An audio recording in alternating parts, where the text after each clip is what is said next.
चलिए good morning students, कैसे हैं सब? बढ़िया है ना। चलिए आज हम लोग पढ़ेंगे रेस्पिरेटरी सिस्टम, है ना। रेस्पिरेटरी सिस्टम हम लोग जो हमारा टॉपिक चल रहा है उसी को हम लोग कंटिन्यू करेंगे आगे भी।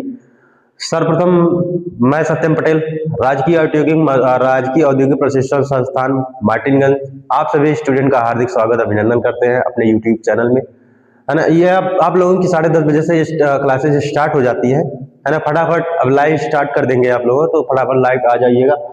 लाइव क्लासेस आपको मिल जाएंगी, ये प्लस यूट्यूब चैनल पे हमारे पास वहाँ पर वीडियो अपलोड हो जाती है, आप लोग वहाँ से आप देख सकते हैं, पढ़ सकते हैं। क्लियर? तो उसके बाद जैसे कोई बच्चा नहीं आते तो वहाँ से आप देख सकते हैं, जैसे कल की क्लास में काफ़ी लोग एब्सेंट थे, फिर भी कुछ लोग आए थे तो वीडियो अपलोड हो गई थी वहाँ पे, आप लोग वहाँ से पढ़ लीजिएगा। जो भी नहीं आए थे कल, तो पार्ट 3 के नाम से वहाँ पर रेडियोलॉजी क्लास पार्ट 3 के नाम से वहाँ पर है। चलिए हम लोग पढ़ना है। कल हम लोगों ने देखा था, लैरिक्स देख लिया था और ट्रेकिया देख लिया था, है ना। लैरिक्स होता क्या है, इसका महत्वपूर्ण भूमिका निभाता, श्वसन में इसका महत्वपूर्ण भूमिका क्या होती है, ट्रेकिया क्या होती है, ट्रेकिया काम क्या होता है, और यह किन किन भागों से श्वसन में या किन किन चीजों से यह श्वसन में महत्वपूर्ण भूमिका निभाती है। तो आज हम लोगों को पढ़ना है ब्रंकाई पढ़ना और लंग्स पढ़ना है ना। ब्रंकाई और लंग्स पढ़ना है, इसको हम लोग यहाँ पर देखेंगे होता क्या है, ब्रोंकाई काम क्या करता है, लंग्स का काम क्या होता है, इसकी संरचना कैसी होती है, इनमें कौन कौन से और पार्ट्स होते हैं जो श्वसन में महत्वपूर्ण भूमिका निभाते हैं। क्लियर? तो आप लोग यहाँ पर हम लोग देखेंगे। चलिए इसको आप ऊपर करिए, ये श्वसन तंत्र हो गया, यहाँ सब चीजें हम लोगों ने पढ़ते चले गए। आप लोग सेशन को मतलब चैनल को सब्सक्राइब कर लीजिए और सेशन को शेयर कर दीजिएगा फ्रेंड तक, ताकि सभी लोगों को फायदा मिल सके, है ना। ये सब चीजें हम लोगों ने कर लिया था। अब वीडियो में देखेंगे, पुराना वीडियो जो वहां पे पड़ी है यूट्यूब पे, है ना, चैनल पे पड़ी हुई है, उसको आप देख लेंगे तो आपको समझ में आ जाएगा।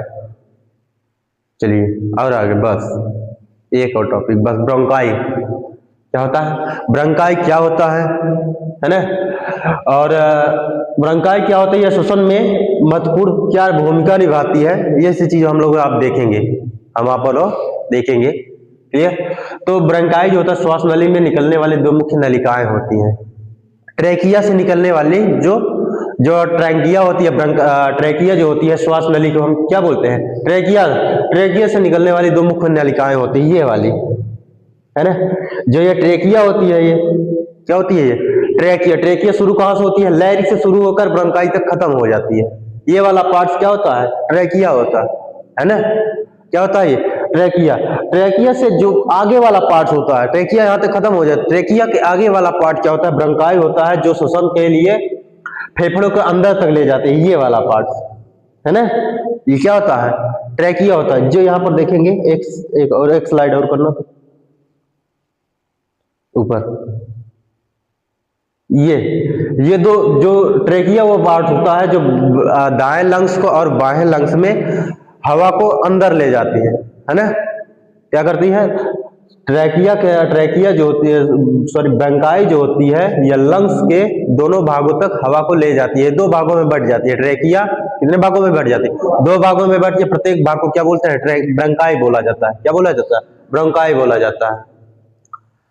चलिए, ब्रोंकाई जो होता है, श्वास नली से निकलने वाली दो प्रमुख नलिका होती है, श्वास नली से निकलने वाली मुख्य नलिका होती है। कौन नलिका होती है, श्वास नली। श्वास नली को इंग्लिश में क्या बोला जाता है, ट्रेकिया बोला जाता है।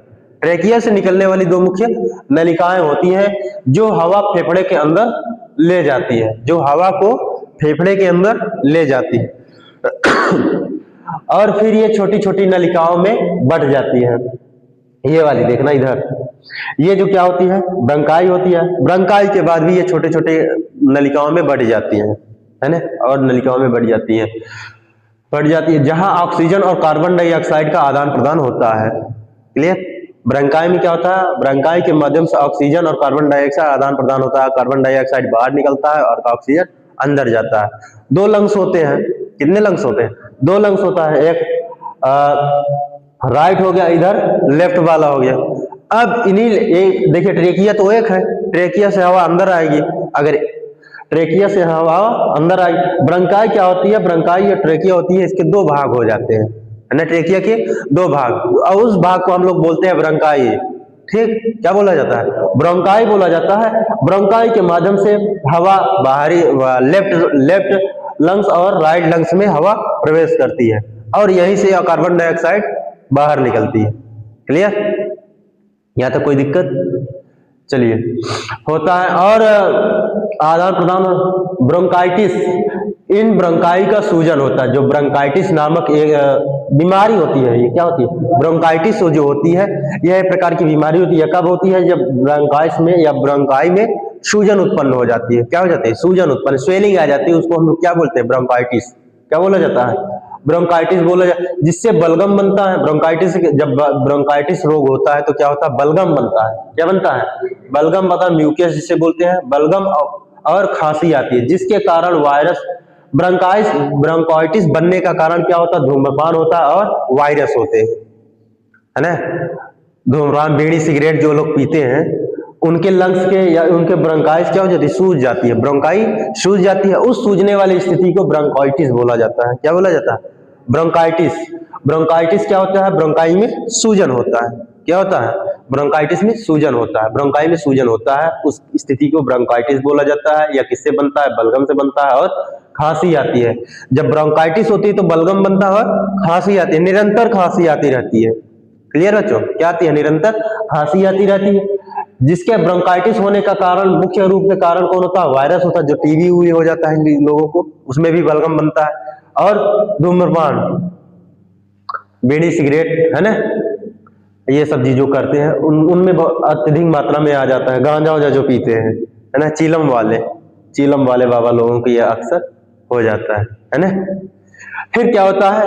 ये ब्रोंकाई क्या होती है? ब्रोंकाई ये आपके श्वसन तंत्र का हिस्सा होता है। जो ब्रोंकाई होती है श्वसन तंत्र का क्या होता है? हिस्सा होता है। जैसे नाक हो गया, है ना, याद करिए, नाक सबसे प्रमुख ब्रोंकाई श्वसन तंत्र का सबसे पहला भाग कौन होता है? नाक होता है।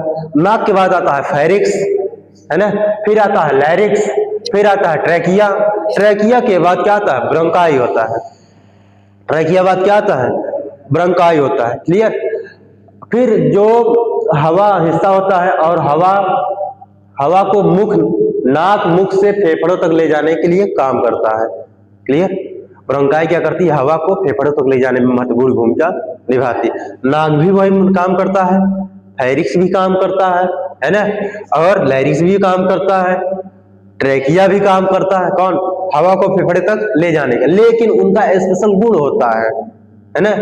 लैरिक्स का स्पेशल गुण क्या होता है? लैरिक्स की जो होती है, हवा और भोजन को अलग अलग मार्ग प्रदान करता है ना। फेरिक्स क्या करता है? फेरिक्स के लिए श्वसन के लिए और भोजन के लिए दोनों एक ही मार्ग होता है।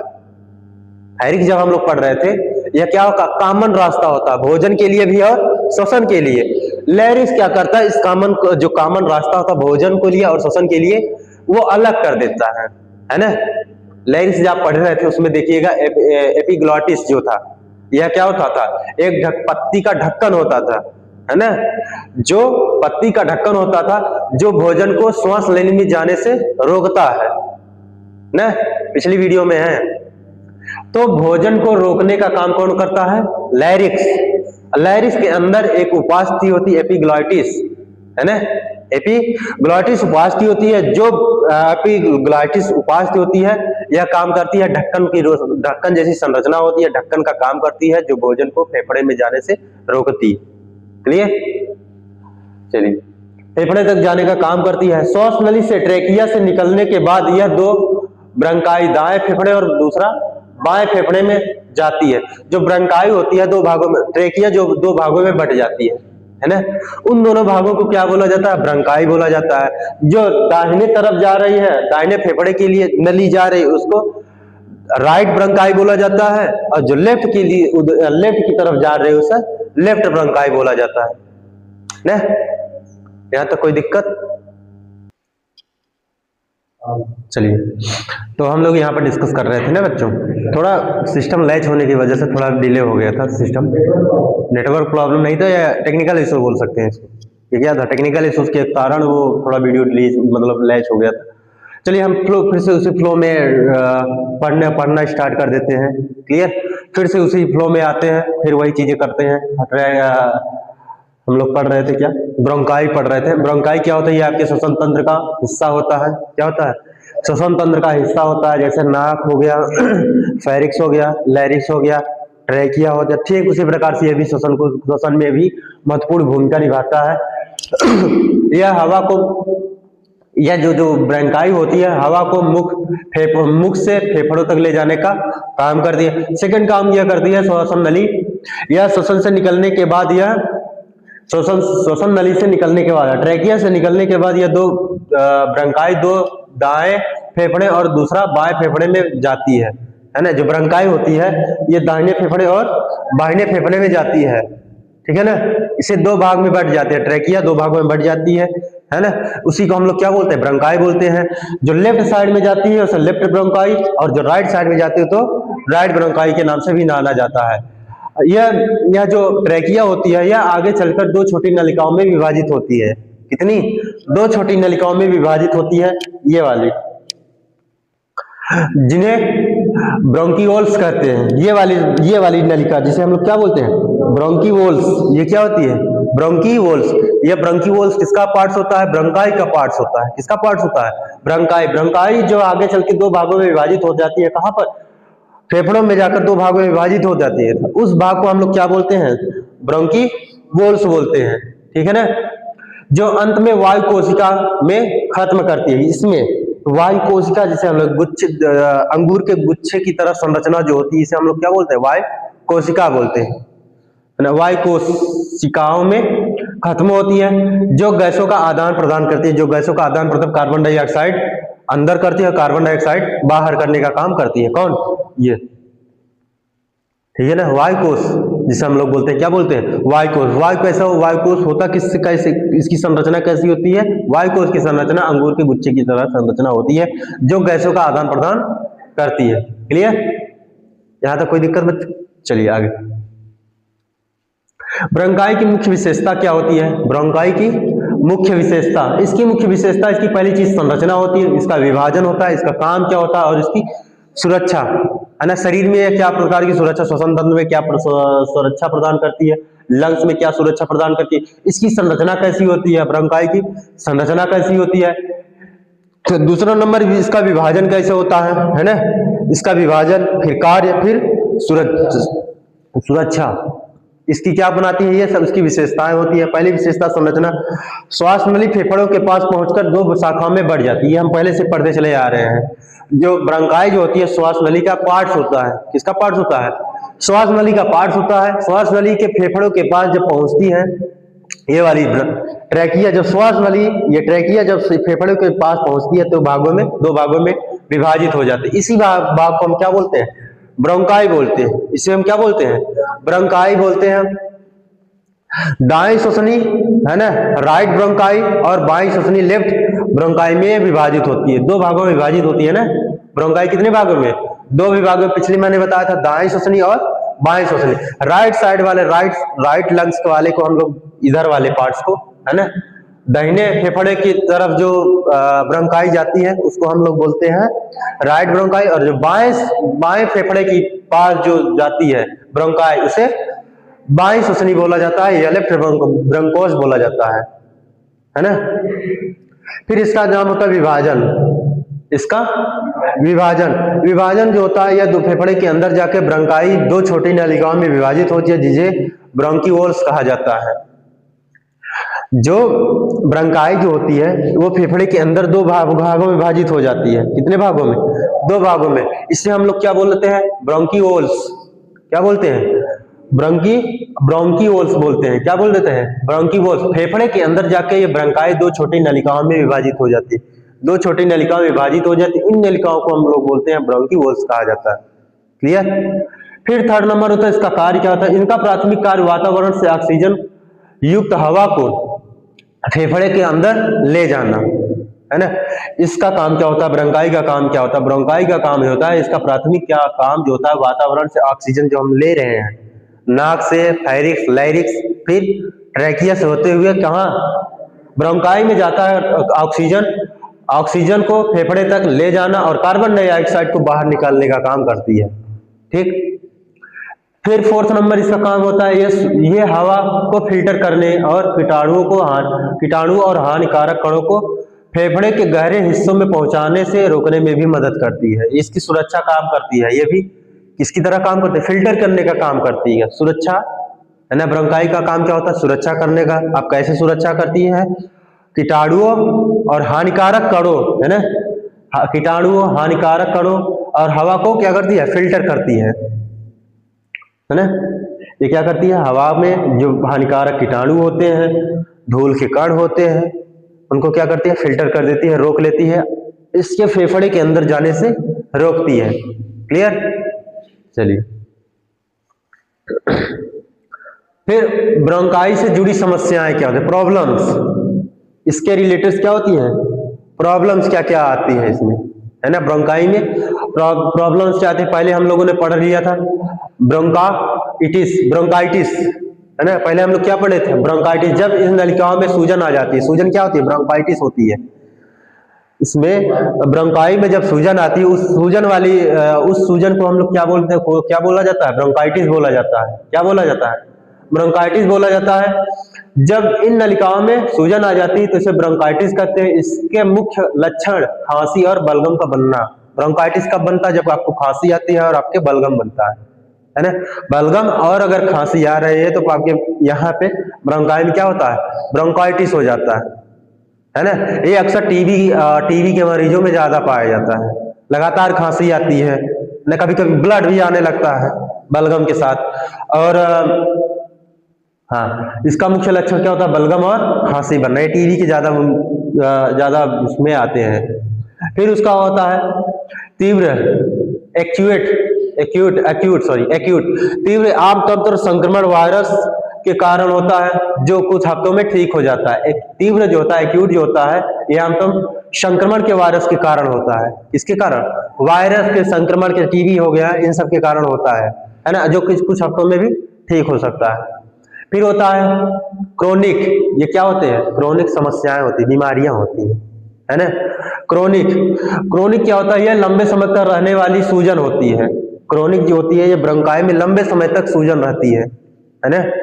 ये क्या होता है? कुछ समय ठीक हो जाती है, लेकिन ये क्या होता है? लंबे समय तक रहती है। क्रोनिक जो होता है, यह लंबे समय तक रहने वाली सूजन है, जो अक्सर धूम्रपान के कारण होती है। क्रोनिक कब होती है? जब लगातार आप धूम्रपान करते हैं तो आपकी जो ब्रोंकाई है वो सूज जाती है। क्या हो जाती है? सूज जाती है, जो लंबे समय तक बनी रहती है। क्लियर? ज्यादा गांव में बीड़ी जो पीते हैं, सिगरेट जो होते हैं और गांजा, ये सब धूम्रपान होते हैं ना। धूम्रपान करने से आपके ब्रोंकाई में क्या हो जाता है? क्रोनिक हो जाता है। क्लियर? क्रोनिक क्या होता है? यह ब्रोंकाई में लंबे समय तक रहने वाला सूजन होता है, जो अक्सर धूम्रपान के कारण होता है। क्रोनिक किसके कारण होता है? धूम्रपान के कारण। कहाँ होता है? ब्रोंकाई में होता है। क्लियर? ये एग्जाम पैटर्न्स बच्चा है, एग्जाम में बहुत आते हैं, है ना। जब आप वनडे एग्जामिनेशन देखें, यहाँ से एक आध दो क्वेश्चन जरूर मिल जाएंगे। आपके रेडियोलॉजी के जो फाइनल एग्जाम देंगे आप फर्स्ट ईयर का, वहां पर भी आपको मिलेंगे। चलिए, समस्या ठीक है, इसमें 2-3 ही समस्या होती है। फिर अस्थमा क्या होती है? चौथी समस्या क्या होती है? अस्थमा। इनमें ब्रोंकाई क्या हो जाता है? संकुचित हो जाता है, सिकुड़ जाती है। ये जो ब्रोंकाई होती है, ये क्या हो जाती है? सिकुड़ जाती है, जिससे सांस लेने में कठिनाई और घरघराहट होती है। अस्थमा बूढ़े लोगों को ज्यादा होता है, दमा की बीमारी जिसे हम लोग कहते हैं।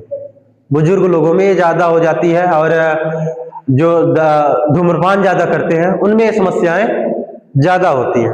क्लियर? तो क्या करती है? इनमें ब्रोंकाई संकुचित हो जाती है। ब्रोंकाई क्या हो जाती है? संकुचित हो जाती है, जिससे सांस लेने में कठिनाई और घरघराहट होती है। ठीक? अस्थमा समझ गए ना? अस्थमा क्या होती है? इसमें ब्रोंकाई क्या हो जाती है? संकुचित हो जाती है। ये वाली ब्रोंकाई क्या हो जाती है? संकुचित हो जाती है। ये नॉर्मल ब्रोंकाई होता है, ये वाली नॉर्मल। इसमें जब कोई बीमारी नहीं है वैसी रहती है। अगर इसमें कोई संकुचित हो जाए, सूजन आ जाती है ना, संकुचित हो जाती है, सिकुड़ जाती है, तो इसमें एयर पास करने की जो जगह होती है कम हो जाती है, तो सांस लेने में क्या होती है? कठिनाई होती है और घरघराहट होती है बच्चे, है ना। क्लियर? ये कैसी हो जाती है? संकुचित हो जाती है। जब संकुचित हो जाती है तो एयर पास करने में दिक्कत होती है। क्लियर? सिकुड़ जाती है ना। और ये क्या होता है, फूल भी जाती है, सूजन भी आ जाती है इसमें। जब इसमें सूजन आ जाती है तब भी इसी प्रकार का होता है। ठीक, जब सूजन आ जाएगी या संकुचित होगी, ये इस प्रकार की हो जाती है। इसमें जो एयर ट्यूब, हवा निकलने के लिए देखो बहुत कम जगह है, लेकिन जो नॉर्मल ब्रोंकाई होती है ये इसमें हवा पास करने की जगह ज्यादा होती है। तो हम जो स्वस्थ मनुष्य में नॉर्मल एयर ट्यूब, जो स्वस्थ मनुष्य की जो ब्रोंकाई इस प्रकार की होती है, रोगी की ब्रोंकाई इस प्रकार से हो जाती है। ठीक है ना। इसमें क्या होती है, हवा जल्दी पास नहीं हो पाता, ये अस्थमा के लक्षण हो जाते हैं या सूजन आ जाती है। ठीक है ना। तो सांस लेने में तकलीफ हो जाती है, बलगम बन जाते हैं इसी के। ठीक है ना। फिर क्या होता है, फेफड़ों, ये अस्थमा की बात कर रहे हैं। अस्थमा फेफड़े की पुरानी बीमारी होती है जिनमें वायुमार्ग सूज जाता है। ये क्या होता है, वायुमार्ग क्या हो गया है, सूज गया है, सिकुड़ गया है, सकरे हो जाते हैं। वायुमार्ग जब ये सूज जाता है तो जो ये वायुमार्ग होता है कैसा होता है, पतला हो जाता है। सकरा मतलब होता है पतला हो जाता है। यहाँ स्वस्थ मनुष्य में देखिए ये वायुमार्ग सूजा नहीं है, इसका जो वायुमार्ग है ये कैसा चौड़ा है, कैसा है, चौड़ा। इसमें देखिए ये कैसा सूज गया, इसका वायुमार्ग पतला हो गया, सकरा हो गया है। और बलगम से भर जाते हैं। ये किससे भर जाते हैं, बलगम से भर जाते हैं, जिससे सांस लेने में मुश्किल हो जाता है और घरघराहट, खांसी, सांस फूलना और छाती की जकड़न जैसी लक्षण होते हैं। जब अस्थमा होता है तो ये सब लक्षण पाए जाते हैं। कौन कौन से, अच्छा लक्षण, अस्थमा क्या होती है, फेफड़े की पुरानी बीमारी होती है। यह किससे होती है, अब धूम्रपान ज्यादा करने से होती है ना। धूम्रपान से होती है, या तो आपकी कमजोरी से हो सकती है और या तो आपके वायरस से हो सकती है ना। टीबी के वायरस में, टीबी के जो पेशेंट होते हैं, रोगी होते हैं, सबसे ज्यादा यही इफेक्ट करता है इसमें। ठीक है ना। इसके बाद ब्रोंकाई खराब होती है, ब्रोंकाई करने के बाद ये फेफड़ा आपका डैमेज होने लगता है। ठीक है बच्चों, यह फेफड़े की ये पुरानी बीमारी होती है। कौन, अस्थमा फेफड़े की पुरानी बीमारी होती है जिसमें वायुमार्ग सूज जाते हैं। वायुमार्ग जो ब्रोंकाई होती है क्या हो जाती है, सूज जाती है सूज जाती है, सकरे हो जाती है और बलगम से भर जाते हैं। क्या हो जाती है, बलगम से भर जाती है, जिसमें सांस लेना मुश्किल हो जाता है। क्या हो जाता है, सांस लेना मुश्किल हो जाता है, जिससे सांस लेना मुश्किल हो जाता है और घरघराहट होती है, खांसी, सांस फूलना और छाती में जकड़न जैसी समस्याएं होती रहती है। क्लियर, यहां तक कोई दिक्कत। चलिए आगे बढ़ते हैं। फिर चौथा नंबर होता है ब्रोंकाई एस्टेसिस, है ना। ब्रोंकाई एस्टेसिस, यह भी एक प्रकार का लक्षण होता है। क्या होता है, लक्षण होता है। यह भी समस्याएं हैं बच्चों, जैसे अस्थमा हो गया वैसे ही यह भी चीजें होती है? हाँ, बीमारी होता है ब्रोंकाई एस्टेसिस, है ना। ब्रोंकाई एस्टेसिस यह भी एक प्रकार की समस्या है। यह समस्या कब होती है, यह एक ऐसी स्थिति होती है जिसके कारण वायुमार्ग अस्थायी रूप से चौड़ा और क्षतिग्रस्त हो जाता है, बेकार हो जाता है, डैमेज हो जाता है। कब, एकदम एक ऐसी जो वायुमार्ग अस्थायी रूप से क्या हो जाता है, क्षतिग्रस्त हो जाता है। ये सही होता है, ये क्या होता है, इसमें क्षतिग्रस्त हो जाता है, भर जाता है। इसमें ये बलगम होता है बच्चा, ये क्या होता है, बलगम ज्यादा भर जाता है। ठीक है ना। यह फेफड़े की पुरानी स्थिति होती है। यह फेफड़े की कैसी है, पुरानी स्थिति, जिससे वायुमार्ग, है ना, वायुमार्ग अस्थायी रूप से क्षतिग्रस्त, चौड़े और मोटे हो जाते हैं, जिनमें बलगम जमा हो जाता है। म्यूकस क्या होता है, बलगम जमा होता है। ये म्यूकस होता है, क्या होता है, वायुमार्ग होते हैं। इसके अंदर क्या होता है, पहली चीज ये होता है, इसमें वायुमार्ग अस्थायी रूप से क्षतिग्रस्त हो जाता है, बेकार हो जाता है। बेकार कैसे होता है, इसमें यह चौड़ा हो जाता है और मोटा हो जाता है ना, जिससे बलगम जमा होने लगता है। इसमें क्या होना है, बलगम भरने लगता है। क्या होता है, बलगम भरने लगता है, जमा होने लगता है और बार बार संक्रमण होता है। बार बार आप इलाज करवाएंगे, कुछ दिनों के बाद सही रहेंगे, फिर से संक्रमण स्टार्ट हो जाएगा, फिर से ये भरने स्टार्ट कर देगा, जिससे लगातार खांसी, बलगम निकलने जैसी समस्या हो सकती है या होती है। ठीक है ना। ये क्या होता है, ब्रोंकाई एस्टोसिस जो होती है, यह एक ऐसी स्थिति होती है, ब्रोंकाई एस्टोसिस एक ऐसी स्थिति होती है जिसमें वायुमार्ग अस्थायी रूप से क्षतिग्रस्त और चौड़े हो जाते हैं। ठीक, अस्थायी रूप से क्या होते हैं, क्षतिग्रस्त हो जाते हैं और चौड़े हो जाते हैं। यह फेफड़े की कैसी होती है, पुरानी स्थिति होती है। यह फेफड़े की पुरानी स्थिति होती है जिसमें वायुमार्ग अस्थायी रूप से क्षतिग्रस्त होते हैं। वायु मार्ग ये वाले भाग, ये देखो नॉर्मल वाला भाग है। ये कैसा है? नॉर्मल। ये कैसा पतला होता है ना? इसमें देखो बलगम के लिए ये चौड़ा नहीं, ये पतला, ये वाला भाग देखिए, और ये वाला भाग ये चौड़ा हो गया इसका, है ना? ये ट्यूब कैसा हो जाता है? चौड़ा हो जाए, और नॉर्मल व्यक्ति में भी ये पतला रहता है। ठीक, फिर क्या होता है? ये अस्थायी रूप से क्षतिग्रस्त होता है, ये मोटे और चौड़े हो जाते हैं, जिसमें बलगम लगातार जमा होने लगते हैं। बलगम क्या होता है? लगातार जमा होने लगता है। क्लियर? होने लगे, जिससे लगातार खांसी आती है, बलगम निकलने की समस्या होती रहती है। ये वाली नॉर्मल ट्यूब है, और ये वाली ब्रंकाई एसोसिस होता है। ये वाली समस्या जो होती है ब्रंकाई एसोसिस हो गया, इसमें लगातार बलगम भरे रहते हैं बच्चे।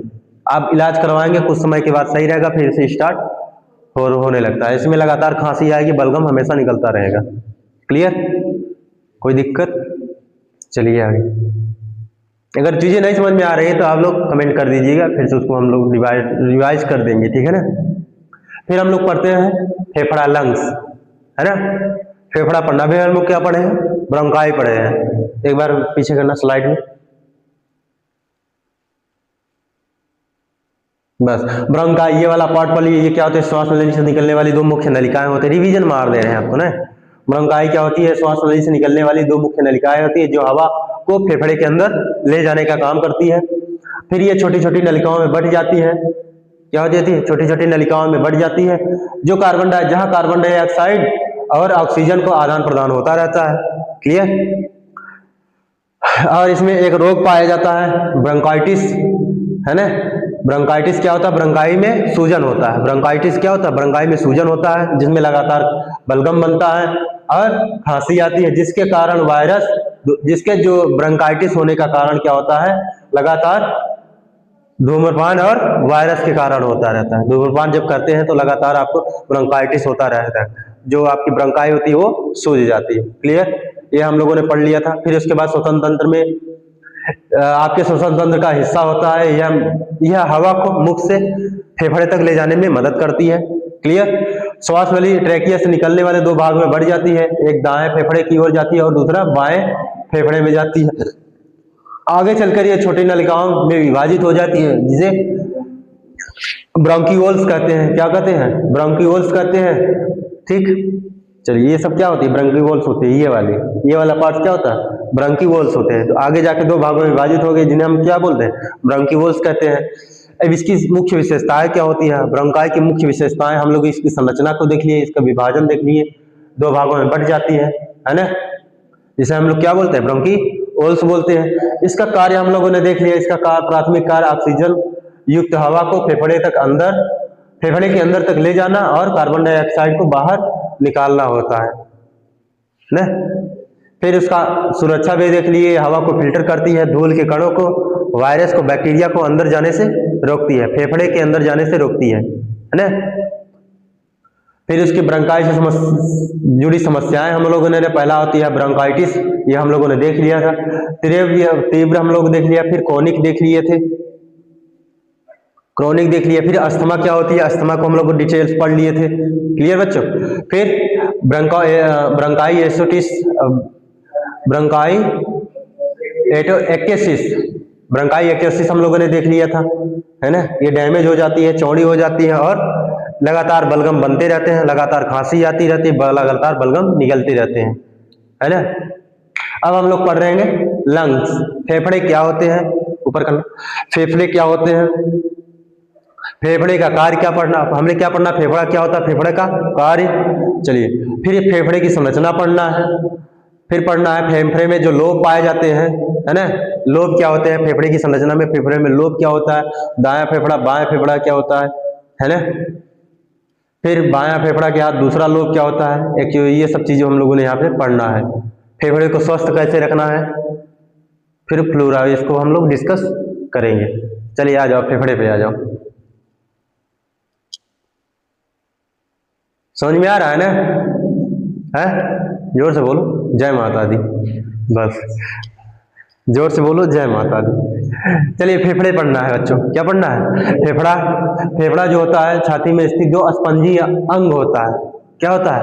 अस्पंजी अंग होता है। जो श्वसन प्रणाली का मुख्य हिस्सा है, मेन पार्ट होता है ना। श्वसन प्रणाली का मुख्य भाग कौन होता है? आपका लंग्स होता है, फेफड़ा होता है। क्लियर? जिसका काम सांस लेने के दौरान ऑक्सीजन को लेना होता है। जिसका काम क्या होता है? सांस लेने के दौरान ऑक्सीजन को लेना और शरीर से कार्बन डाइऑक्साइड बाहर निकालना होता है। लंग्स का काम क्या होता है? लंग्स का काम होता है श्वसन के दौरान, या जिसका काम सांस लेने के दौरान ऑक्सीजन को लेना होता है, ग्रहण करना होता है, ऑक्सीजन को लेकर रक्त वाहिकाओं में या रक्त में भेजना होता है। जो फेफड़े का काम क्या होता है? फेफड़े का काम ये होता है, जब हम सांस लेते हैं, सांस में ऑक्सीजन को लेकर उसको रक्त वाहिकाओं में, है ना, रक्त या रक्त वाहिकाओं में भेजना होता है, और रक्त वाहिकाओं से ऑक्सीजन को शरीर से बाहर निकालने का काम करता है। कौन करता है? लंग्स करता है, फेफड़ा करता है। क्लियर? ये ऑक्सीजन को रक्त में पहुंचाते हैं, ये ऑक्सीजन को रक्त में पहुंचाते हैं। कौन पहुंचाता है? फेफड़ा, है ना। रक्त में ऑक्सीजन को रक्त में पहुंचाने का काम कौन करता है? फेफड़ा करता है। और रक्त से कार्बन डाइऑक्साइड को शरीर से बाहर निकालने का काम भी फेफड़ा करता है। ठीक है ना बच्चों? ठीक।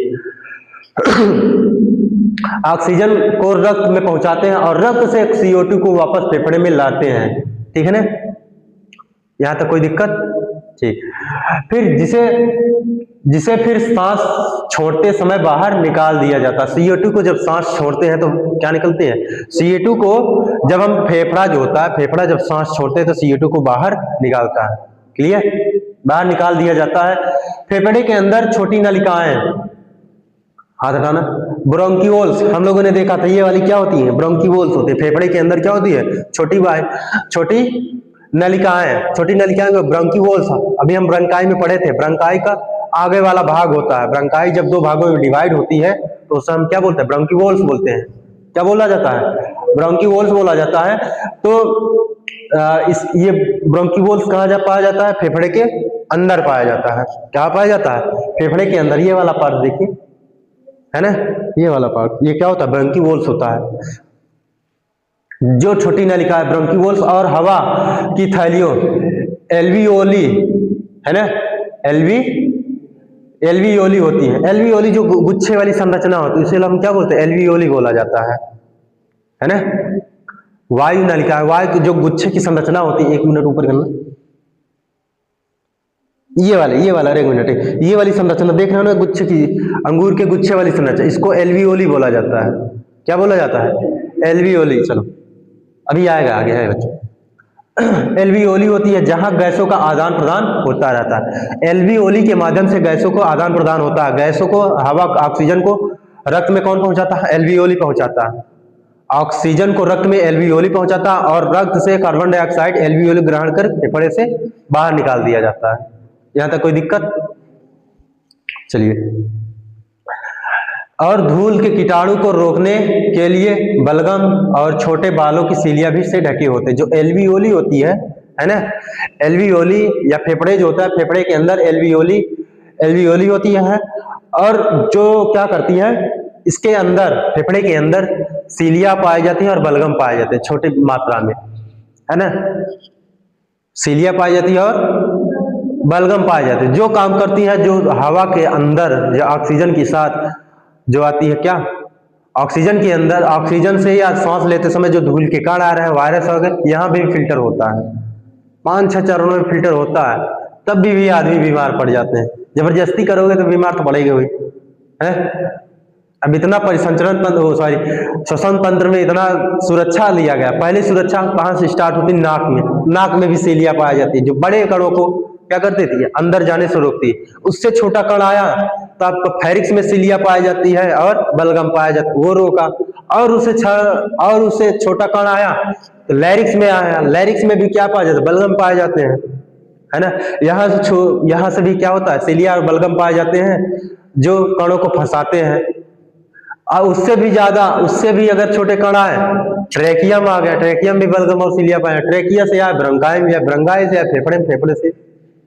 अब जबरदस्ती धुआं पियोगे आप तो ये सब काम करना थोड़ी ना बंद करेंगे। 1 बार करेंगे, 2 बार फिल्टर करेंगे, फिल्टर करते करते फिल्टर करेंगे। अब जो धूल के कण होते हैं या वायरस होते हैं, मेन चीज होता है धूल के कण।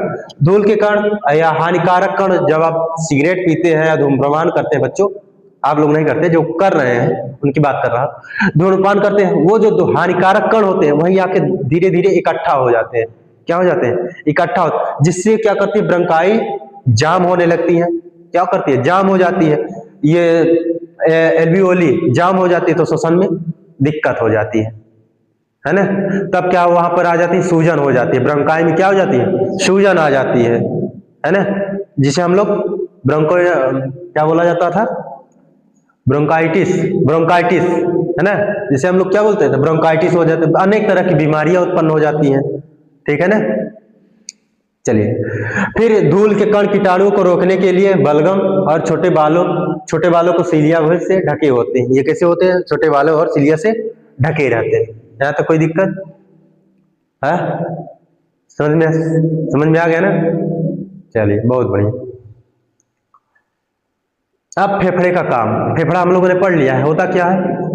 फेफड़ा का मुख्य काम क्या होता है? ऑक्सीजन को रक्त में पहुंचाना और रक्त से कार्बन डाइऑक्साइड को शरीर से बाहर करने का काम करता है, ठीक है ना। कोई दिक्कत? चलिए, फिर इसका काम क्या होता है? ले आ गया ना। इसका काम क्या होता है? ऑक्सीजन और कार्बन डाइऑक्साइड का आदान प्रदान। ऑक्सीजन और कार्बन डाइऑक्साइड का आदान प्रदान करने का काम करता है कौन? फेफड़ा। फिर दूसरा नाम श्वसन में भी काम करता है बच्चा, है ना, श्वसन में भी काम करता है। फिर थर्ड नंबर फिल्टर करने का, छानने का काम करता है। जितने भी आपके श्वसन पार्ट्स होते हैं, कुछ करें या ना करें, लेकिन श्वसन में कुछ करें या ना करें, लेकिन सबसे महत्वपूर्ण काम करते हैं कौन? का? फिल्टर करने का काम, आपके शरीर को स्वस्थ रखने का काम। आप जबरदस्ती अस्वस्थ होना चाहते हो, उस बात की अलग बात है ना, ठीक है ना। ये काम सभी अंग, जितने भी श्वसन में अंग हैं, सभी अंग ये काम करते हैं, फिल्टर करने का काम। श्वसन अंग के सभी जो जितने भी अंग होता है, नाक हो गया, फेरिक्स हो गया, लैरिक्स हो गया, ट्रैकिया हो गया और ब्रोंकाई हो गया, फेफड़ा हो गया, ये काम सब में कॉमन होता है, ठीक, सभी में कॉमन होता है। फिर ये फेफड़े से हवा, ऑक्सीजन और कार्बन डाइऑक्साइड का आदान प्रदान करता है। ये फेफड़े से हवा ऑक्सीजन लेते हैं, है ना। फेफड़े जो होते हैं हवा से क्या लेते हैं? ऑक्सीजन लेते हैं और रक्त में छोड़ते हैं। जो फेफड़ा होता है हवा से ऑक्सीजन लेता है ना, ऑक्सीजन लेके कहाँ भेजता है? रक्त में भेजता है। कहाँ भेजता है? रक्त में भेजता है। जबकि रक्त से कार्बन डाइऑक्साइड एक अवशिष्ट गैस होती है। कार्बन ऑक्साइड क्या होती है? अवशिष्ट, बेकार की गैस होती है ना। अवशिष्ट गैस लेकर उसे बाहर निकालते हैं। रक्त से अवशिष्ट गैसों को निकालकर बाहर फेंकने का काम कौन करती है? फेफड़ा।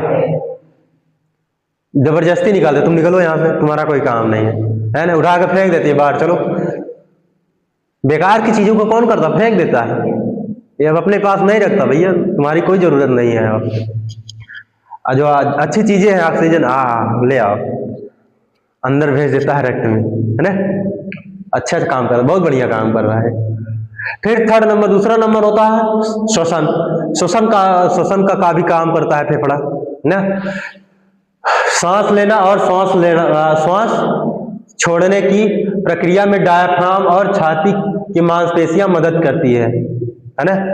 जब हम श्वसन करते हैं, सांस लेना और सांस जब छोड़ते हैं की प्रक्रिया में डायाफ्राम, जो ये वाला पार्ट होता है, नीचे लंग्स के नीचे क्या पाता है? डायाफ्राम। ऊपर चेस्ट पाया जाता है, चेस्ट, है ना। चेस्ट की मांसपेशियां मदद करती हैं, जिससे हवा फेफड़े के अंदर बाहर होती रहती है ना। जब हम सांस लेते हैं तो शीशा कैसा होता है? फूलता है। जब छोड़ते हैं पिचकता है ना। यही होता है ना। ये महत्वपूर्ण भूमिका निभाती हैं। क्लियर? डायाफ्राम महत्वपूर्ण भूमिका निभाती है और चेस्ट की मांसपेशियां महत्वपूर्ण भूमिका निभाती हैं। फिर तीसरा नंबर होता है फिल्टर करने का काम करती है। इसमें क्या पाता है? बलगम और सिलिया हवा में मौजूद धूल और कीटाणुओं को फंसाकर शरीर से बाहर निकालने में भी मदद करती है, ठीक। फेफड़े के अंदर क्या पाई जाती है? बलगम पाए जाते हैं और सिलिया क्या होती है? बालें होती है, छोटे छोटे बाल होते हैं, जिसे हम लोग क्या बोलते हैं? सिलिया। ये हवा में मौजूद धूल, हानिकारक कण, है ना, कीटाणुओं को फंसाकर शरीर से बाहर निकालने में भी मदद करती है। कब बाहर निकलती है? जब ऑक्सीजन, कार्बन डाइऑक्साइड जब बाहर निकलती है, उसी के साथ साथ बाहर निकाल देती है। ठीक है ना? जब भारी कण होता है वहीं पर, जब आप लगातार वहीं पर काम करोगे तो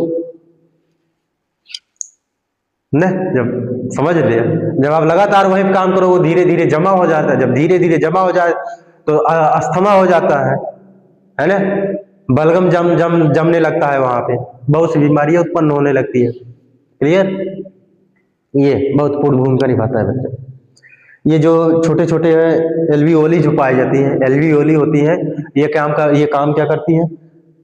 एल्वियोली जो होती है ऑक्सीजन को रक्त में पहुंचाती है और रक्त से, खून से जो कार्बन डाइऑक्साइड है उसको बाहर निकालने में मदद करती है। ठीक है ना? महत्वपूर्ण, ये महत्वपूर्ण भूमिका निभाती है। क्लियर? चलिए आगे। अब हम लोग को पढ़ेंगे संरचना, फेफड़े की संरचना। इन सब भाई साहब की संरचना है ना, ये साहब की संरचना कैसी होती है, कैसे दिखते हैं, ये कहाँ पर होते हैं। ठीक है ना? इसकी संरचना, यह इसका स्थान, पहला क्या पढ़ना है? लोकेशन, है ना? फेफड़े का लोकेशन कहाँ होता है, स्थान कहाँ होता है? यह पसलियों के पीछे और चेस्ट की गुहा में स्थित होता है ना? चेस्ट की गुहा में स्थित होता है और पसलियों के पीछे यहाँ पे। जो बाया फेफड़ा हृदय के लिए जगह बनाने हेतु तो थोड़ा छोटा होता है। जो बाया फेफड़ा होता है, ये वाला, ये कैसा होता है? हृदय की जगह बनाता है। यहीं पर बाया फेफड़े के पीछे होता है कौन? हृदय, हार्ट। जब आप परिसंचरण तंत्र पढ़ रहे थे वहां पे आप देखे होंगे हृदय का स्थान कहाँ पर था? बाएं फेफड़े में पाया जाता था। 2/3 भाग, जो हृदय का 2/3 भाग होता है वो कहाँ पाया जाता है? बाएं फेफड़े की तरफ होता है।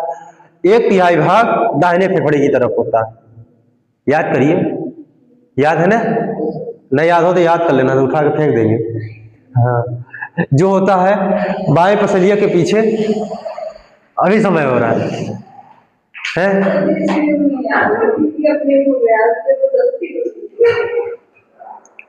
टाइम का ध्यान रखिए आप। जब एक बात याद रखना बच्चों, टाइम किसी के लिए रुकता नहीं है ना? समय किसी के साथ रुकता नहीं है। अगर आप समय पे नहीं जाओगे, सभी से नहीं काम करोगे, बहुत पीछे होते चले जाओगे। अपने आप को बहुत पीछे कर रहे हो आप।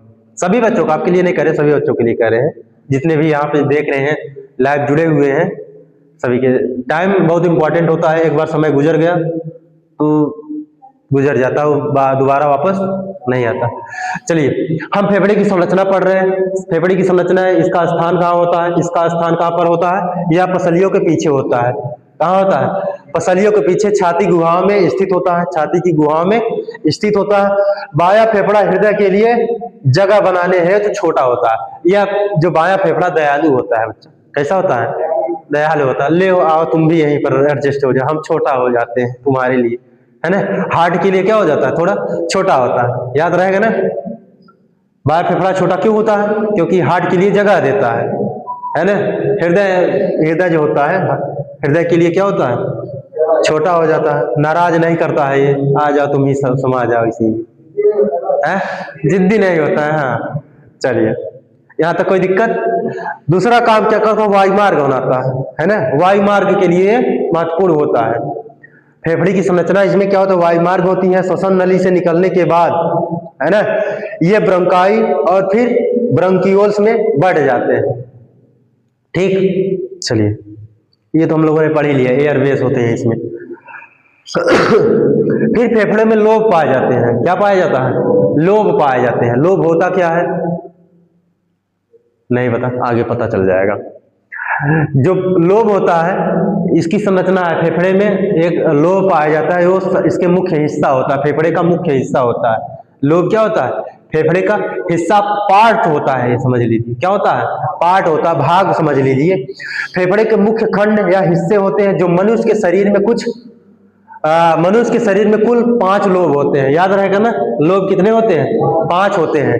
दाएं फेफड़े में 3 लोब पाए जाते हैं और बाएं फेफड़े में 2 लोब पाए जाते हैं। क्लियर? लोब क्या होता है? लोब जो होता है यह फेफड़े का मुख्य हिस्सा होता है। क्या होता है? हिस्सा होता है। मनुष्य के शरीर में कितने लोब पाए जाते हैं? 5 लोब पाए जाते हैं। कितने लोब पाए जाते हैं? 5 लोब पाए जाते, दाएं फेफड़े में 3 लोब और बाएं फेफड़े में 2 लोब पाए जाते हैं। ये इंपॉर्टेंट है बच्चा, बहुत आता है एग्जाम में, है ना। टेट सुपर टेट जब आप एग्जाम देते हैं, बायोलॉजी का जो भी पोर्शन रहेगा वहां से हार्ड में एक क्वेश्चन जरूर आता है ना। कल हम लोग वहां पर देख ले रहे थे, एक टेट का पेपर था, देख रहे थे ना, अलंकृता वहां पे इसकी समझ, वहां पर एक दो क्वेश्चन मिला था वहां पे इस वाले टॉपिक से रिलेटेड, लैरिक्स से। थायराइड ग्रंथि कहाँ पर पाई जाती है ना। थायराइड थायराइड कहाँ पाई जाती है? गले में पाई जाती है। ये उभार जो होती है ये क्या होती है? थायराइड होती है, ठीक है ना। हाँ, एग्जाम में आता है। तो दायां फेफड़ा पढ़ते हैं, फेफड़े के लोब, लोब होता है, लोब कहाँ पाया जाता है? फेफड़ों में पाया जाता है। दाएं फेफड़े में 2 लोब, 3 लोब पाया जाता है और बाएं में 2 लोब पाया जाता है। दाएं में कितने लोब पाए जाते हैं? 3 लोब पाए जाते हैं और बाएं में 2 लोब पाए जाते हैं। अब हम दूसरी चीज, फेफड़ा 2 भागों में विभाजित होता है। कितने फेफड़ा कितने होते हैं? 2 फेफड़ा होते हैं, एक दाहिनी तरफ होता है और बाएं तरफ। 2 लंग्स होते हैं ना मानव शरीर में, ये एक होता है? 2 होता है ना? 2 ही होता है बच्चा, 2 ही होता है। पहला होता है दाया लंग्स और दूसरा होता है बाया लंग्स, है ना। अब जो लोब होते हैं दाया फेफड़े में कितने होते हैं? 3 लोब होते हैं। चलिए, दाया फेफड़ा बाएं की तुलना में चौड़ा होता है, थोड़ा चौड़ा होता है ना। जो दाया फेफड़ा होता है ये क्या होता है? चौड़ा होता है। किसकी तुलना में? बाएं फेफड़े की तुलना में थोड़ा चौड़ा होता है। चौड़ा होता है, क्यों चौड़ा होता है? क्योंकि जो बायां वाला फेफड़ा होता है दयालु होता है, वो अपने अंदर हार्ट को स्थान देता है, इसीलिए क्या अपना स्थान छोटा होता है, ठीक है ना। तो ये क्या होता है? थोड़ा बड़ा होता है। किसकी तुलना में? बाएं बाएं फेफड़े की तुलना में थोड़ा चौड़ा होता है और भारी होता है। इसमें 3 लोब में विभाजित किया गया है। जो दाया फेफड़ा होता है इसमें 3 लोब में विभाजित किया गया है। कितने लोब में? 3 लोब में। पहला होता है ऊपरी लोब, मध्य लोब और निचला लोब। थोड़ा ऊपर कर, हाँ, ये बस, अरे चलो चलो चलो चलो, ये वाला, ये दाहिना होता है और ये बाया हो गया, ये दाहिना और बाया। ये वाला जो होता है ये 3 लोबों में विभाजित होता है। कितने भागों में? 3 भागों में। प्रत्येक भाग को हम लोग लोब बोलते हैं। पहला ऊपर सुपीरियर, मिडिल और लोअर, है ना। ऊपरी भाग, मध्य भाग और निचला भाग, या ऊपरी लोब, मध्य लोब और निचला लोब। अब इसमें क्या होता है? इसमें भी ये दाहिने वाले भाग में ये ऊपरी लोब होता है और ये निचला लोब हो, ऊपरा और निचला, ठीक है ना। कितने लोब हो गए? 5 लोब हो गए। कितने लोब हो गए? 5, 1 2 3 4 और 5। मनुष्य के हार्ट में, सॉरी, मनुष्य के फेफड़े में कितने लोब पाए जाते हैं? 5 लोब पाए जाते हैं। दाहिने वाले दाहिने वाले फेफड़े में कितने लोब पाए जाते हैं? 3, और बाएं वाले में 2 लोब पाए जाते हैं। यहां पर है ना, सुपीरियर, मिडिल और इंफीरियर, ठीक। इसमें क्या होता है? सुपीरियर और इंफीरियर। एनाटॉमी याद करिए।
चलिए, हम लोगों ने यहाँ तक देख रहे थे पिछले वीडियो जो हम लोग पढ़ रहे थे उसमें टेक्निकल इशू आजकल ज़्यादा आ रहा है, थोड़ा उसमें वीडियो कट हो गई थी, मतलब आवाज़ कट गई, वॉइस कट गई थी ना। तो यहाँ पर हम लोग देखते रहते हैं, पीछे करना स्लाइड एक बार फिर से रिपीट कर देते हैं। हाँ, यहाँ पे जो लोग होता है, लोग हम लोगों ने यहाँ पर देख लिया। दायां फेफड़ा क्या होता है? दायां फेफड़े जो फेफड़ा हमारा होता है दो भागों में विभाजित होता है, दायां फेफड़ा और बायां फेफड़ा, दो फेफड़े होते हैं। दाएं फेफड़े में दायां फेफड़ा जो होता है बाएं फेफड़े की तुलना में अधिक चौड़ा होता है और भारी होता है ना। और क्या होता है, इसमें तीन लोब पाए जाते हैं, ऊपरी लोब, सुपीरियर लोब, मध्य मीडियल और इंफीरियर निचला लोब होता है। ठीक, अब ऊपरी लोब क्या होता है? यह फेफड़े के सबसे ऊपरी वाला भाग होता है। फेफड़े का ऊपरी वाला भाग क्या होता है? Superior lobe. मध्य वाला भाग होता है, मध्य वाला भाग कौन सा होता है? मीडियल वाला होता है। दूसरी चीज इसमें आता है, यह केवल दाएं फेफड़े में पाया जाता है। मीडियल लोब क्या होता है? केवल दाएं वाले फेफड़े में पाया जाता है, बाएं वाले फेफड़े में नहीं पाया जाता। उसमें क्या बाएं वाले फेफड़े में दो ही चीज पाई जाती है, सुपीरियर और इंफीरियर लोब। ठीक है ना। यह आकार में सबसे छोटा होता है। जो मध्य लोब होता है यह आकार में कैसा होता है? छोटा होता है। निचला लोब होता है, ये थर्ड लोब होता है। इसमें क्या होता है? निचला लोब यह फेफड़े के सबसे निचला और आधार वाला हिस्सा होता है ना। आधार वाला हिस्सा होता है किसका? दाहिने वाले फेफड़े का आधार वाला हिस्सा कौन होता है? इंफीरियर लोब होता है। यहां तक कोई दिक्कत बच्चों? ये एक मिनट, यहाँ पर है ना, ये वाला दाहिने वाला लोब होता है, यह सुपीरियर लोब होता है। कौन सा लोब होता है? सुपीरियर, यह सबसे ऊपरी वाला भाग होता है। फिर मिडिल वाला, यह दाएं फेफड़े में केवल पाया जाता है। मिडिल लोब किसमें पाया जाता है? दाहिने वाले फेफड़े में पाया जाता है। यह आकार में सबसे छोटा होता है। यह निचला वाला भाग होता है इंफीरियर लोब, यह निचला वाला हिस्सा होता है। यह पूरे लंग्स का आधार का काम करता है। किसका काम करता है? आधार का काम करता है, निचला वाला भाग होता है। ठीक है ना, कोई दिक्कत? चलिए, फिर बायां फेफड़ा, लेफ्ट लंग, बायां फेफड़ा या दूसरा लोब है ना। इसमें कितने लोब होते हैं? दो लोब। यहाँ पर सीधा लिखा हुआ है बायां फेफड़ा लेफ्ट लंग्स। इसमें कितने लोब होते हैं? दो लोब होते हैं। कितने लोब होते हैं? दो लोब होते। यह बायां फेफड़ा जो होता है, बायां फेफड़ा हृदय के लिए जगह बनाने के कारण थोड़ा सकरा होता है और इसमें केवल दो ही लोब पाए जाते हैं, है ना। बायां फेफड़ा क्या? बायां फेफड़ा हृदय के लिए जगह बना, बहुत दयालु किस्म का होता है। आ जाओ तुम भी जगह बना लो इसमें ना। तो बायां फेफड़ा हृदय की जगह बनाने के कारण इसमें थोड़ा सकरा होता है, थोड़ा पतला होता है ना, पतला होता है। इसमें केवल दो ही लोब होते हैं। इसमें कितने लोब होते हैं? केवल दो लोब होते हैं, ऊपरी लोब और निचले लोब, सुपीरियर और इंफीरियर। देख ला यहाँ पे, सुपीरियर और इंफीरियर होते हैं। ठीक, इसमें एक छोटी संरचना होती है, ऊपरी लोब है ना, एक छोटी संरचना होती है जिसे लिंगुला है ना, क्या बोला जाता है? लिंगुला कहते हैं। इसमें एक छोटी सी संरचना होती है, ऊपरी लोब इसमें है नहीं, इस वाले स्ट्रक्चर में है नहीं ना। इसमें एक छोटी सी संरचना होती है जिसे निगुला कहते हैं। निगुला कहते हैं, जो दाएं फेफड़े के मध्य लोब के सामने होता है, जो दाहिने फेफड़े के मध्य लोब के सामने वाला होता है। ये वाला पार्ट होता है बच्चा, ये वाला मिडल लोब की ये वाला भाग होता है। कौन सा होता है? निगुला होता है। ये कहाँ पाया जाता है?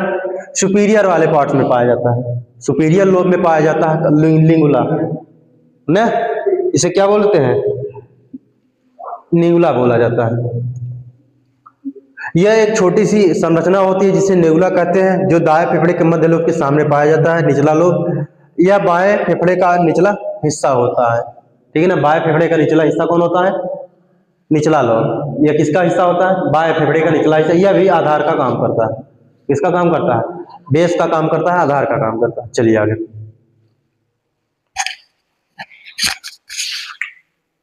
फिर हम लोग पढ़ते हैं एल्वियोली। यह भी हम लोग संरचना पढ़ रहे हैं, हार्ट की संरचना पढ़ रहे हैं, सॉरी लंग्स की संरचना पढ़ रहे हैं, है ना।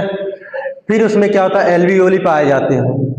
अभी हम लोगों ने संरचना में देखा, लंग्स दो भागों में डिवाइड होता है, दायां फेफड़ा और बायां फेफड़ा। दाहिने फेफड़े में लंग्स में लोब पाए जाते हैं। मनुष्य के शरीर में मनुष्य के जो लंग्स होते हैं उसमें 5 लोब पाए जाते हैं, है ना, 5 लोब पाए जाते हैं। तो दाहिने वाले फेफड़े में 3 लोब और बाएं वाले फेफड़े में 2 लोब पाए जाते हैं। ठीक।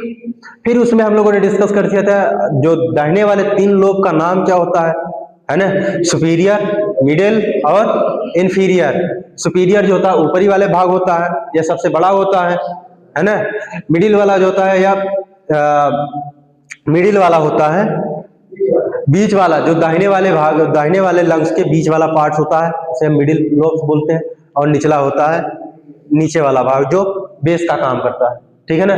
फिर जो हम लोग बाएं वाला लंग्स पढ़ लिए, यह कैसा, हृदय को बनाने के कारण, हृदय की जगह बनाने के लिए क्या होता है, थोड़ा शकरा होता है, पतला होता है ना, संकरा होता है। और इसमें 2 लोब पाए जाते हैं, दाहिना बाएं वाले में कितने लोब पाए जाते हैं, 2 लोब पाए जाते हैं। कौन कौन से, सुपीरियर और इन्फीरियर। यहाँ तक कोई दिक्कत? फिर उसके अंदर एक्सरे करते हैं, उसके अंदर जूम करते हैं, एक संरचना और दिखाई देती है, कौन, एल्वियोली। क्या होती है, एल्वियोली। एल्वियोली जो होता है फेफड़े के अंतिम छोर पर स्थित छोटी अंगूर के गुच्छे जैसी वायु थैलियां होती है। एल्वियोली क्या होती है, एल्वियोली फेफड़े के अंतिम छोर पर, कहां पर, फेफड़े के अंतिम छोर। ये वाली क्या होती है, अरे ये वाली संरचना क्या है, याद आया, ब्रंकाई। ब्रंकाई जो 2 भागों में विभाजित होती है उसको हम लोग क्या बोलते हैं, ब्रोंकीवोल्स। ब्रोंकीवोल्सी, क्या ऐसा था ना, 1 मिनट पीछे करना, ये कहां पर है, सूक्ष्म,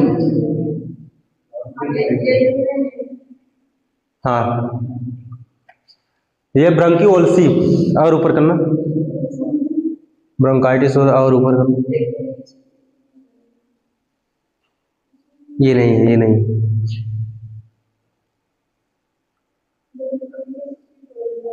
ये हाँ 1 मिनट, ब्रोंकीवोल्स है ना, ब्रोंकीवोल्स होता है, ये वाला पार्ट क्या होता है, ब्रोंकीवोल्स। उसी की आगे क्या पास अंगूर जैसी संरचना पाई जाती है, ठीक है ना।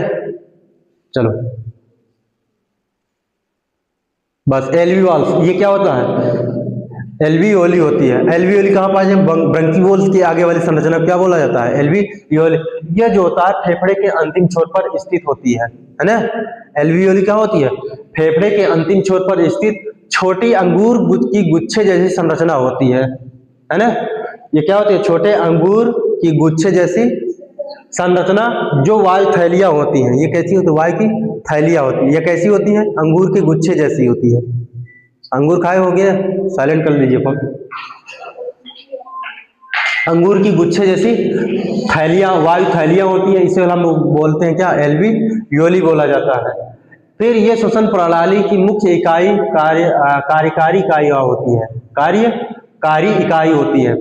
ये श्वसन प्रणाली की मुख्य रूप से काम कौन करती है, फेफड़े में, लंग्स में यही मुख्य भूमिका निभाती है ना।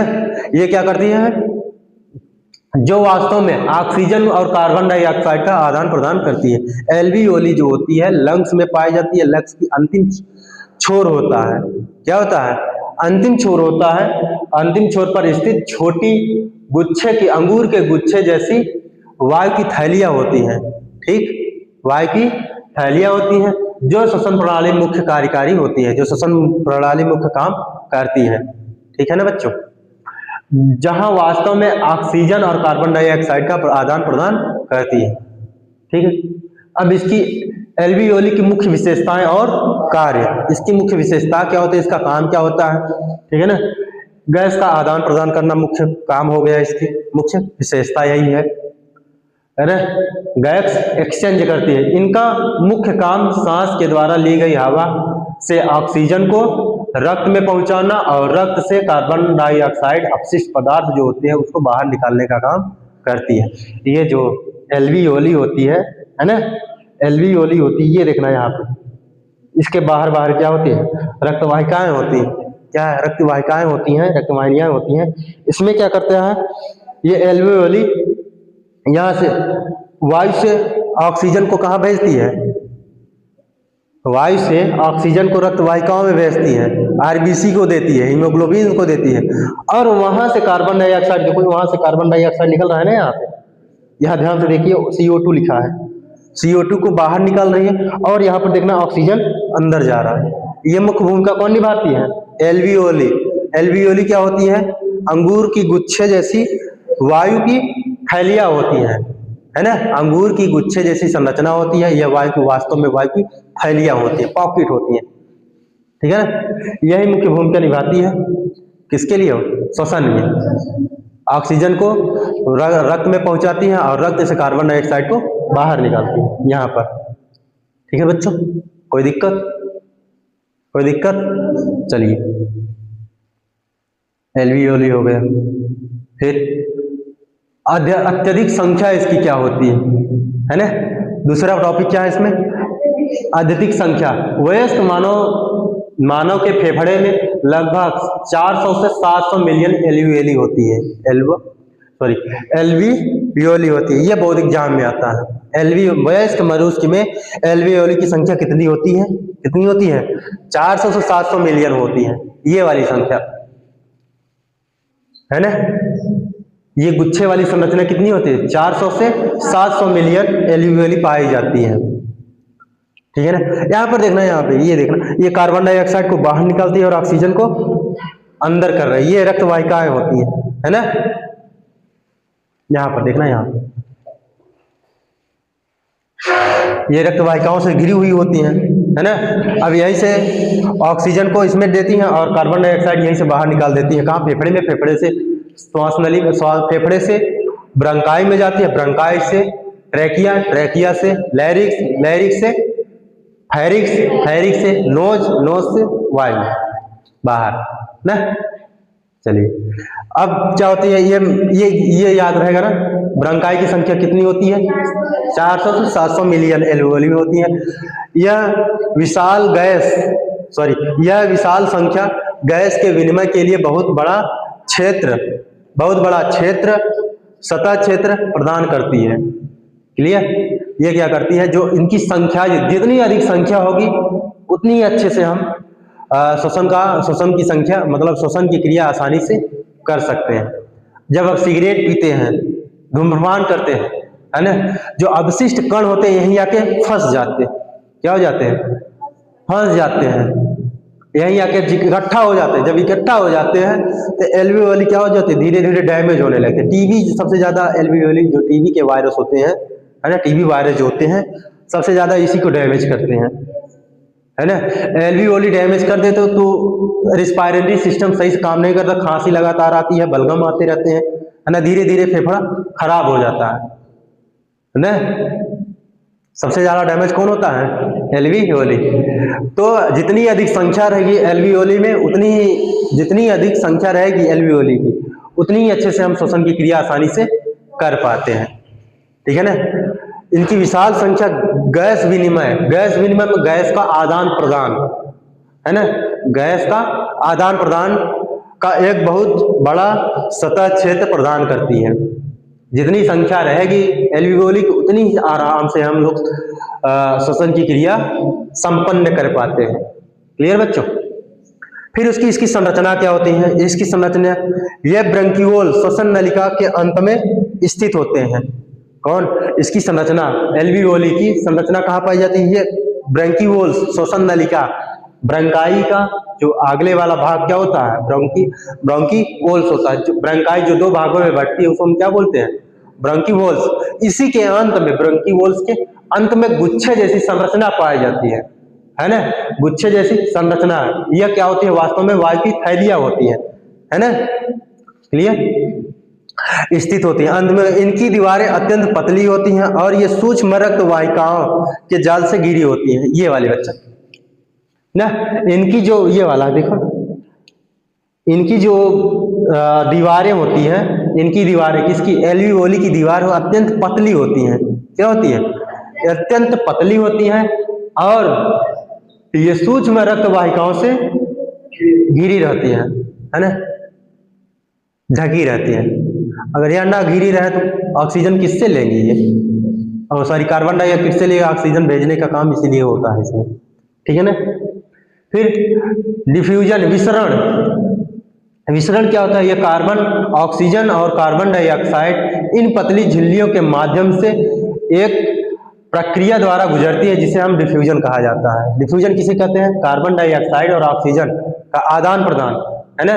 इन पतली झिल्लियों से माध्यम से एक प्रक्रिया गुजरता है, जो कार्बन डाइऑक्साइड को अंदर लेना, ऑक्सीजन को रक्त वाहिकाओं में डालना और रक्त वाहिकाओं से कार्बन डाइऑक्साइड को बाहर निकालने की प्रक्रिया को डिफ्यूजन बोला जाता है। सीधी सी बात, ठीक है ना। डिफ्यूजन किसे कहेंगे?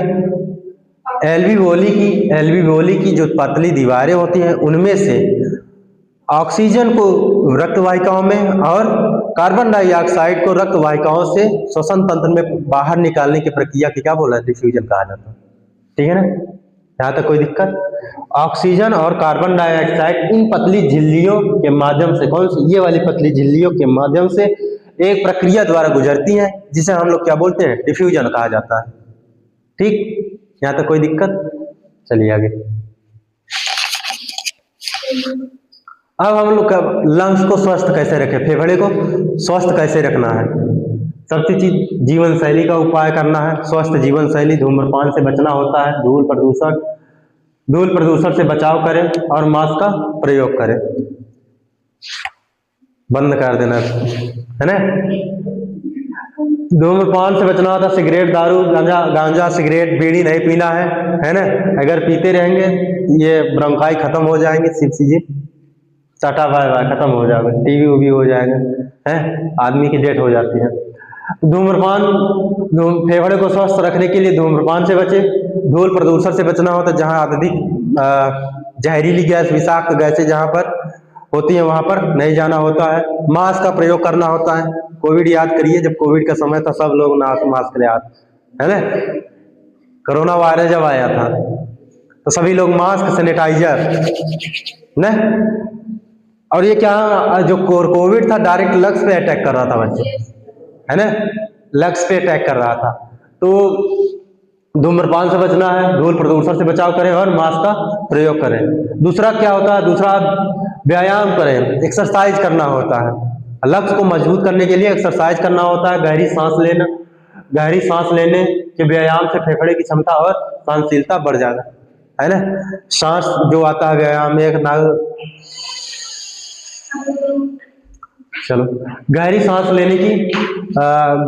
लेने की व्यायाम उनसे जुड़ लीजिएगा, क्या नाम है, पतंजलि वाले बाबा से योगा करिएगा। ने पतंजलि बाबा का नाम क्या है? रामदेव, हाँ रामदेव, उनसे सीख लीजिए। रामदेव बहुत बढ़िया सांस लेते हैं ना, एक आंख बंद कर लेते, ऐसे ऐसे करते हैं ना।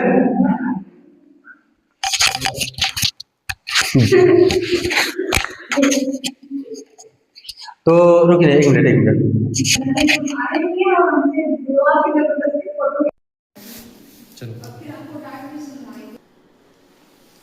इसमें क्या होता है? आपका फेफड़े को स्वस्थ रखने के लिए स्वस्थ जीवन शैली का उपयोग करना है, धूम्रपान से बचना होता है, धूल प्रदूषण से बचाव और मास्क का प्रयोग करना होता है। दूसरी चीज इसमें क्या होती है? व्यायाम, है ना। व्यायाम करना होता है, एक्सरसाइज करना होता है। रामदेव से मिल लीजिएगा, आराम से व्यायाम सिखा देंगे। उसमें गहरी सांस लेना होता है ना। गहरी सांस लेना और छोड़ना होता है, जिससे आपकी फेफड़े की क्षमता मजबूत होती है ना। फेफड़े की क्षमता मजबूत है और सहनशक्ति बढ़ाती है। स्वच्छता होता है, नियमित हाथ धोना होता है ना। हमेशा क्या होना, समय समय पर हाथ धोने, हमेशा नहीं, हमेशा पानी लेके हाथ धोते रहना समय समय पर। कोविड टाइम में बहुत होता था ना, सैनिटाइजर का उपयोग करना होता है, साबुन से हाथ धोना पड़ता था, मास्क लगाए रहना पड़ता था, है ना। नियमित हाथ धोना और सामाजिक दूरी और संक्रमण से बचाता है। एकदम कोरोना वाला पार्ट, 2 गज की दूरी, मास्क है जरूरी नहीं। सामाजिक दूरी मतलब जहाँ पर जैसे टीबी वगैरह के वायरस है, से गुजारा सांस है, उनकी संपर्क में नहीं जाना सकता, ठीक है ना। जैसे टीबी के कई रोगी होते हैं, उनके पास जब भी जाए मास्क लगा के जाए, क्योंकि ये ऐसे वायरस होते हैं एक स्थान से दूसरे स्थान तक जाते हैं, पुनः अपना स्थान मतलब पुनः अपना आकार स्वरूप छोड़ देते हैं, है ना। तो उनके पास जब भी जाए तो नियमित हाथ धोना होता, सामाजिक थोड़ी दूरी डिस्टेंस बनाए रखें और मास्क का प्रयोग करें। फिर पौष्टिक आहार खाएं, है ना। पौष्टिक आहार मतलब एंटीऑक्सीडेंट, विटामिन सी की गोली खाएं और ओमेगा 3 विटामिन की गोली आती है और युक्त भोजन, ओमेगा 3 युक्त भोजन फेफड़े के स्वास्थ्य के लिए अच्छे होते हैं, ठीक है। विटामिन सी हो गया और एंटीऑक्सीडेंट पदार्थ ओमेगा युक्त भोजन करें जिससे फेफड़े के स्वास्थ्य के लिए क्या होता है, ये साथ बचाना बहुत जरूरी होता है। नहीं तो खत्म, टाटा का गुड बाय। चलिए चलिए बच्चों, आज के लिए इतना ही। कल हम लोग पढ़ेंगे, कल हम लोग प्लूरा पढ़ेंगे। एक मिनट रुको, कल हम लोग क्या पढ़ना है, कल की क्लास में हम लोग पढ़ेंगे प्लूरा की संरचना, प्लूरा क्या होता है ना, इसको हम लोग पढ़ेंगे। चलिए बहुत बहुत धन्यवाद। चैनल को जितने भी लोग हैं चैनल को सब्सक्राइब कर लीजिएगा, लाइक कर लीजिएगा।